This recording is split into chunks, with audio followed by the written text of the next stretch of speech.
राजेश अपने घर में अकेला ही रहता था क्योंकि जब वो 16 वर्ष का था तभी उसके मॉम डैड चल बसे थे और तभी से वो फिर एक रेस्टोरेंट में काम करता था क्योंकि उसकी देखभाल करने के लिए कोई नहीं था या फिर उसका खर्च चलाए ऐसा कोई उसका रिश्तेदार नहीं था। इसीलिए वो तभी से एक रेस्टोरेंट में काम करने लगा। अब राजेश जैसे जैसे समझदार होता गया उसे यह समझ आने लगा कि केवल एक वेटर की नौकरी से वो कुछ नहीं कर सकता। अगर उसे एक हाई फाई लाइफ जैसे हम लग्जरी लाइफ कहते हैं वो अगर उसे चाहिए तो उसके लिए उसे कुछ बड़ा करना होगा और उसके लिए फिर वो डिसाइड करता है कि उसे एक रेस्टोरेंट का अनुभव है क्योंकि उसने काफ़ी दिनों तक इसमें काम किया है तो वो क्यों ना एक रेस्टोरेंट खोले खुद का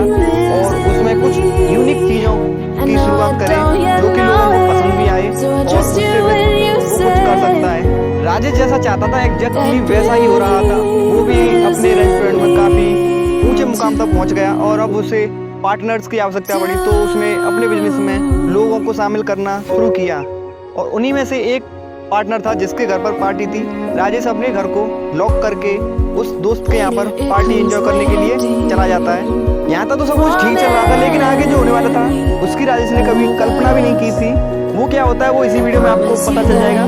और अगर आपको वीडियो अच्छी लगे तो प्लीज़ वीडियो को लाइक करके और चैनल बने तो चैनल को सब्सक्राइब करके बेल आइकन को प्रेस करना न भूलें ताकि मेरा अगला पार्ट आए तो उसका नोटिफिकेशन आपके पास आ जाए। चलो वीडियो शुरू करते हैं दोस्तों बिना किसी देरी के। Let's start now.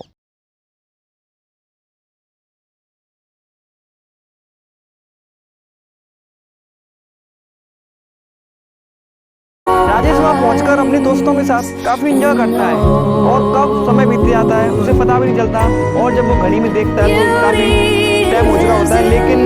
उसे जरूरी अपने घर जाना होगा क्योंकि उसके घर में कोई नहीं है और उसके बिना उसका घर खाली है क्योंकि वो अकेला ही रहता है, उसके साथ कोई भी रहने वाला नहीं है। इसीलिए वो अपने दोस्तों से जाने के लिए कहता है और उसके दोस्त नहीं जाने देते लेकिन वो उसे समझाता है। और फिर राजेश जब अपने घर जाता है तो जिस रास्ते से राजेश जाता है वो रास्ता रात में एकदम सुनसान हो जाता है और उस रास्ते की कुछ और इतनी डरावनी अफवाहें कि लोग रात में उस रास्ते से कभी भी सफ़र नहीं करते। अब अफवाहें क्या थी? अफवाहें थी कि कहते हैं कि आज से 50 साल पहले इस रास्ते से एक कपल जो कि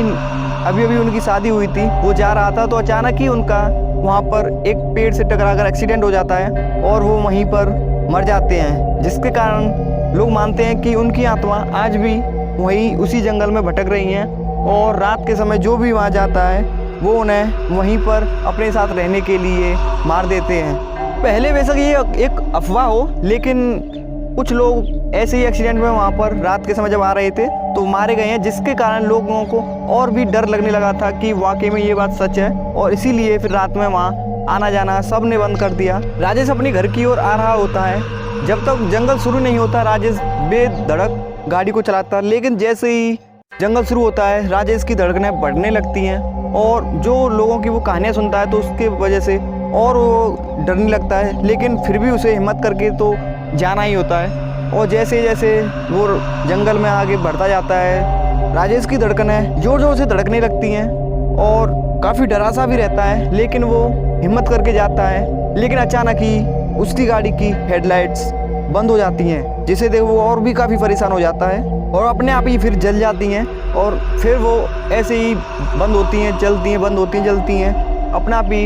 यह देखकर राजेश काफ़ी घबरा जाता है लेकिन वो जाता है, थोड़ी दूर और पहुंचता है तो रास्ते में देखता है कि कुछ पड़ा हुआ है। अंधेरा था इसीलिए राजेश को ठीक से नहीं दिख रहा था लेकिन वो देखता है, जब उसके नज़दीक जाता है तो वो देखता है कि एक आदमी की किसी की लाश वहाँ पर पड़ी हुई है और वो जब गाड़ी रोककर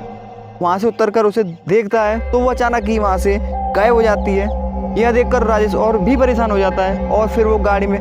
बैठकर जल्दी से और सीधा अपने घर की ओर जाता है। यह देखकर वो इतना डर जाता है कि सीधा घर में जाकर और एक कमरे में छुप जाता है। राजेश गाड़ी को उल्टी सीधी खड़ी कर सीधा अपने कमरे में जाता है और कमरे में अपने में एक कोने में छुप जाता है क्योंकि उसे बार बार वही अजीबोगरीब आवाज़ें सुनाई दे रही थी और एक ही चीज़ कह रहा था राजेश कि मेरे पास मत आना वरना मैं तुम्हें मार दूंगा। और जब सुबह होती है तब भी वो ऐसा ही पागल सा उस कोने में बैठा रहता है और जब उसके पड़ोसी देखते हैं कि उसकी गाड़ी उल्टी सीधी खड़ी हुई है, जो कि अक्सर उन्होंने कभी भी ऐसा नहीं देखा कि राजेश की गाड़ी ऐसी खड़ी हुई हो, इसीलिए सभी पड़ोसी एक दूसरे को बताते हैं और इकट्ठे होकर उसके घर जाते हैं। और जब वो देखते हैं तो वो राजेश को एक कोने में छिपा हुआ देखते हैं और यही कह रहा होता है राजेश कि मेरे पास मत आना वरना मैं तुम्हें मार दूंगा। और वो पागल सा हो गया था। यह देखकर उसके पड़ोसी समझ जाते हैं कि ये उसी जंगल के रास्ते से आया है जिसकी अफवाहें हम लोगों ने सुनी हैं। अब जो कुछ करना था यही पड़ोसी करते हैं, क्योंकि उन्हें पता था कि राजेश का कोई नहीं है जो कि उसकी देखभाल कर सके। इसीलिए एक दो लोग राजेश के पास रुक जाते हैं और राजेश को समझाने की कोशिश करते हैं कि अब वो ठीक है, अब उसे कोई भी खतरे की टेंशन नहीं है और अब उसे शांत रहना चाहिए, क्योंकि अब वो उनके पास आ गए हैं, वो संभाल लेंगे। तो अगर आप इसकी आगे की कहानी जानना चाहते हैं कि राजेश के साथ क्या होता है, क्या राजेश ऐसे ही पागल की तरह बिहेव करता रहेगा या फिर कुछ और, या फिर राजेश दोबारा उसी जंगल में जाएगा, या फिर वो आत्माएं राजेश को दोबारा उसी जंगल में बुलाने की कोशिश करेंगी, क्या होता है राजेश के साथ, वो पूरी कहानी जानने के लिए आप चैनल पर बने रहें। अगर चैनल पर नए तो प्लीज़ चैनल को सब्सक्राइब करके बेल आइकन को प्रेस करना न भूलें ताकि मेरी इसका नेक्स्ट पार्ट आए तो उसको नोटिफिकेशन आपके पास आ जाए। फिर मिलते हैं अगली वीडियो में, तब तक के लिए bye bye and love you all.